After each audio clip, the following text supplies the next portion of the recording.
Without masculinity, you have no freedom within society. Now, that is the claim of this video, and I want to explain and kind of go into this into a more in-depth way, because I think when it comes to the topic and conversation of masculinity, a lot of things are left out for some reason. Like, there isn't much of an interesting conversation around it. Most of the time when you look on the internet, people are just talking about, the red pill community, masculinity, men are becoming weak, all this kind of thing. Like, yeah, we understand. But in this video, I want to talk about the situation with masculinity when it comes to subversion and inversion. How society subverts or inverts masculinity in a way that is very controlling to control people, or basically to control the evolution of society itself, to control where and how the culture moves.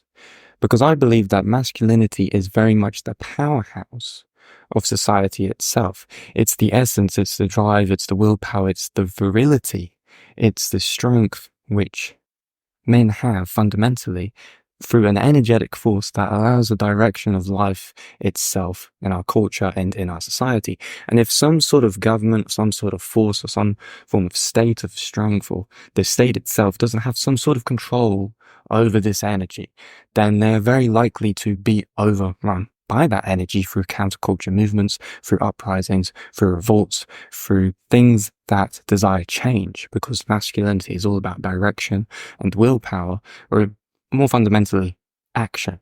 And if you can't control the action of people, then it is likely that there's going to be a revolt, that there's going to be these changes within society, that those who are in power don't want to occur. So I want to kind of delve a bit more into this and kind of throw around a couple of ideas and theories that might interest you.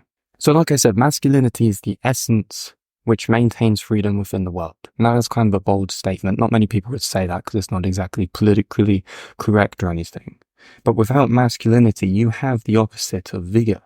You have the opposite of strength and virility, which would be slavery, enslavement, non-action itself, being a slave. For the state to maintain power over its people and society, the state has to find a way to redirect the innate essence of the masculine spirit within men through, I would say, sabotage, through misdirection, so that the expression of masculinity in that sense can be controlled by the power of the state to maintain supremacy over all individuals within that said society. This is to maintain control and power of the culture itself as a whole. Okay, so this is quite a bold thing to say, but I think there's two ways in which this has been done in history. Two ways, two fundamental ways, and there's one fundamental way in which they do it now. So subversion, masculine subversion, or the subversion of masculinity through things like nationalism, patriotism, fascism, and communism. These are the four main ways that this is done.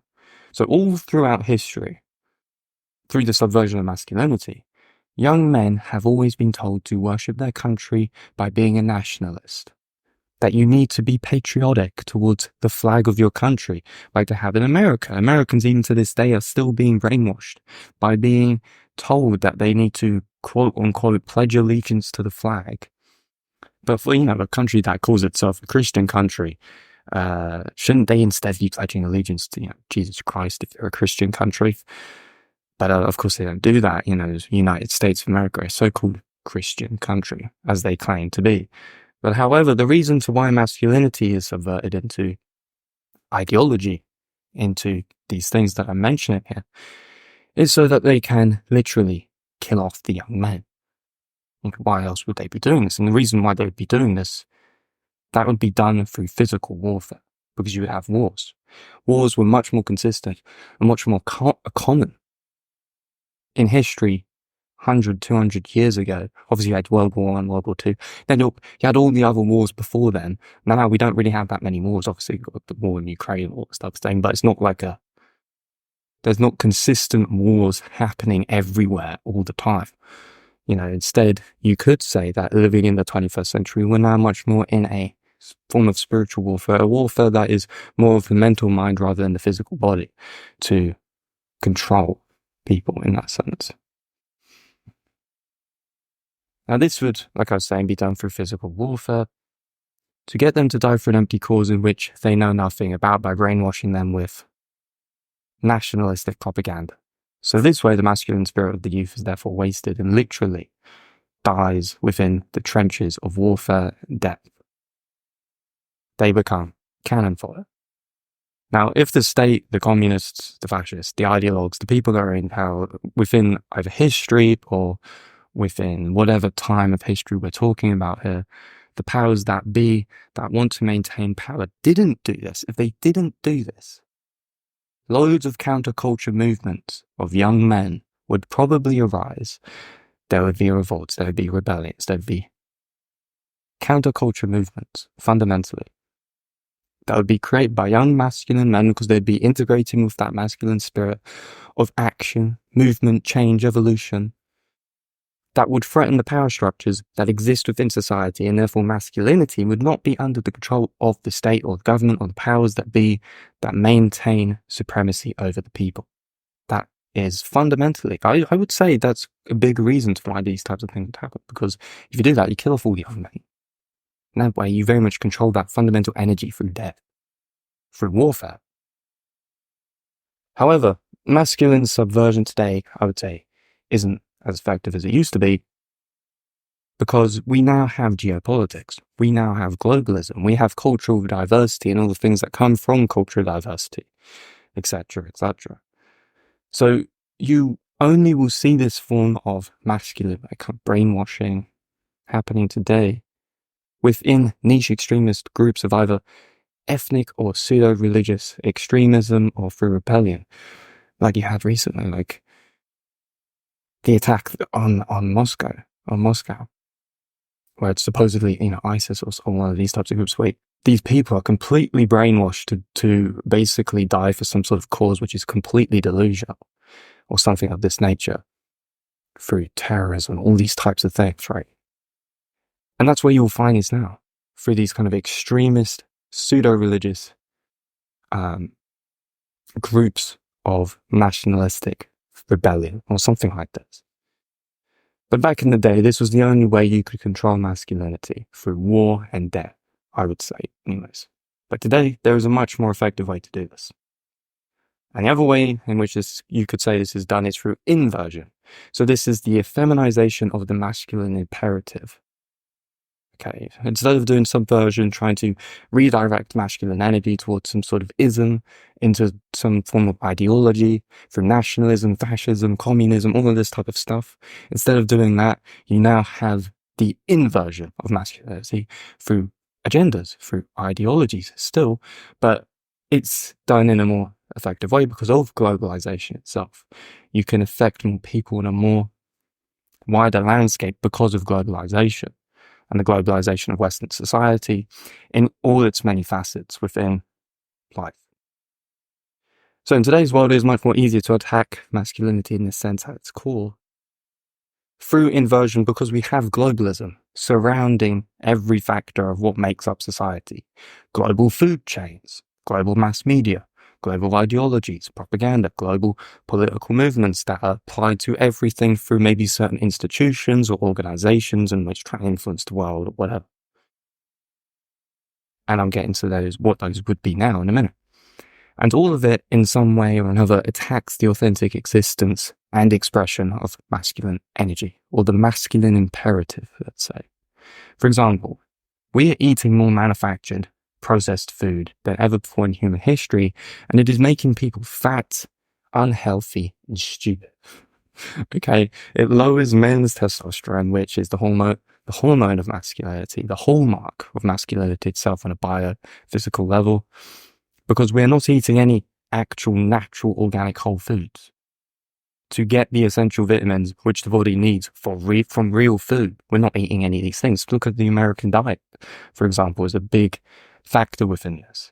Therefore, once you anesthetize, basically, everyone globally on a biochemical level through all these things, basically, through pharmaceutical drugs, through bad processed foods, which are globally pushed out everywhere around the world, which everyone is addicted to in some sort of sense, it is then much easier to get people to just accept any form of ideological propaganda that inverts the masculine imperative.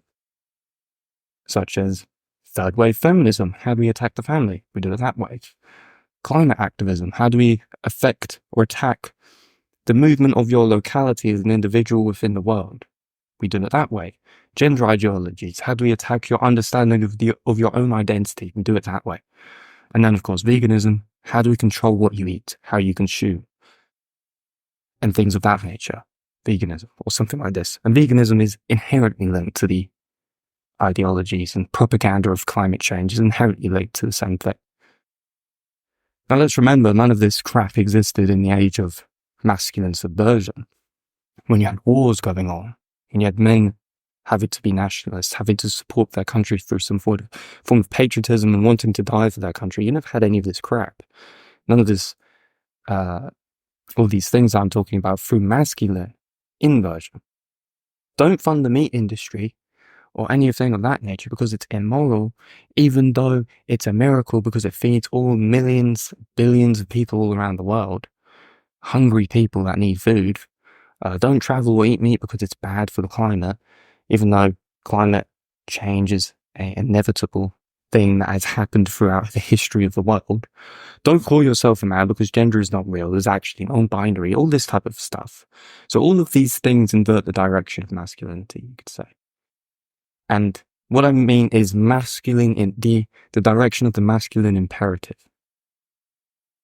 itself. It redirects, it kind of confuses the whole thing when people start listening to these ideas, these ideologies, these agendas, and it confuses the way in which we direct our masculine energy or the spiritedness of men. How do we move in the world? How do we act out in the world? How do we actually progress and form a foundation of self-understanding of ourselves so that we can actually go out into the world and change things in a beneficial way? Now, all of these invert the direction of masculinity, and it is emasculating because all of these claims of ideological truth that are spewed out within the culture in this kind of sense through this inversion process embody some form of weakness, excuse, a lack of drive, commitment, willpower, reality, or any form of realism to what the world actually is. They are ideological narratives that cower at the reality of life itself. So these are the ways in which you could say society controls the spirit of masculinity, and I'd say more so the masculine imperative, the way in which we understand a sense of ourselves, especially when I'm talking about the family, your locality, suppressing your locality, your self-identity, and what you consume. If you suppress these things, then you suppress the ability to be action-orientated as an individual, of course, as oneself should be.